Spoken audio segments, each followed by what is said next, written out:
কারাগারে বসেই অন্তর্বর্তী সরকারকে উৎখাতের চক্রান্ত করছেন সালমান এফ রহমান, জুনায়েদ আহমেদ পলক সহ বিভিন্ন মন্ত্রী। আদালতে এসে সরকারের বিরুদ্ধে শেখ হাসিনার বার্তা অনুসারে সবাইকে প্রস্তুত থাকতে নির্দেশনা দেন সালমান এফ রহমান। অন্যদিকে কারাগার থেকে টিস্যু পেপারে লিখে আইনজীবীর মাধ্যমে গোপন বার্তা দেন পলক। এর আগে আদালতে টিস্যুতে চিঠি লিখে আইনজীবীর হাতে দেন দীপু মনি। বিভিন্ন মামলায় গ্রেপ্তার দেখাতে সোমবার সকালে সালমান এফ রহমান, জুনায়েদ আহমেদ পলক সহ 10 জনকে কারাগার থেকে আদালতে হাজির করা হয়। কাঠগড়ায় আসা মাত্রই আসামিদের আইনজীবীরা তাদের কাছে চলে আসেন। তখনও বিচারক এজলাসে এসে শুনানি শুরু করেননি। এই সুযোগে সালমান এফ রহমান তার আইনজীবীকে বলেন, শ্রমিকদের কি খবর, এরা কি করতেছে?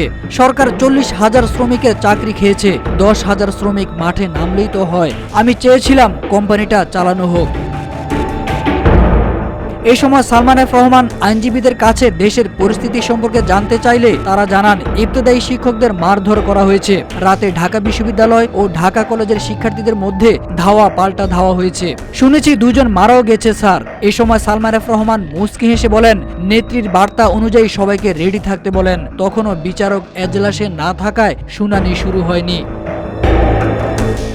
একজন সাংবাদিক সালমান এফ রহমানকে কারাগারে কেমন আছেন জানতে চাইলে তিনি বলেন, সাংবাদিকরা লেখে আমাকে হটপটে খাবার দেয়, এসব মিথ্যা। ঠিক সময়ে খাবার দেয় না, রাতের খাবার বিকেল 4টায় দেয়। এছাড়া কোরআন শরীফ দেয় না, জায়নামাজও দেয় না আমাকে। শুনানি শুরু হওয়ার আগে পলক তার আইনজীবীর হাতে লেখা একটি টিস্যু পেপার গুজে দেন। বিষয়টি পুলিশ সদস্যরা টের পেলে আইনজীবী টিস্যু পেপারটি লুকিয়ে ফেলেন। এই সময় তার আইনজীবীরাও তার কাছে ঢাকা বিশ্ববিদ্যালয় ও ঢাকা কলেজের মারামারির ঘটনা তুলে ধরেন।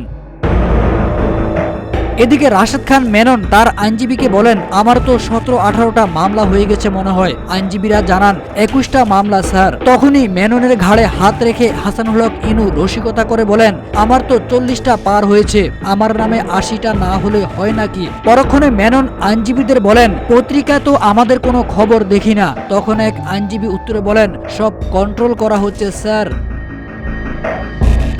এদিকে স্বামী সন্তান নিয়ে স্বাভাবিক জীবন যাপনে ফিরতে চান বলে আদালতে আকুতি জানিয়েছেন 71 টিভির প্রধান প্রতিবেদক ফারজানা রূপা। জানান, আমার ছোট্ট শিশু সন্তান আছে, আমাকে জামিন দিন। শুনানি শেষে আদালত রূপা ও শাকিলের আবেদন নামঞ্জুর করে গ্রেপ্তার দেখানোর আদেশ দেন।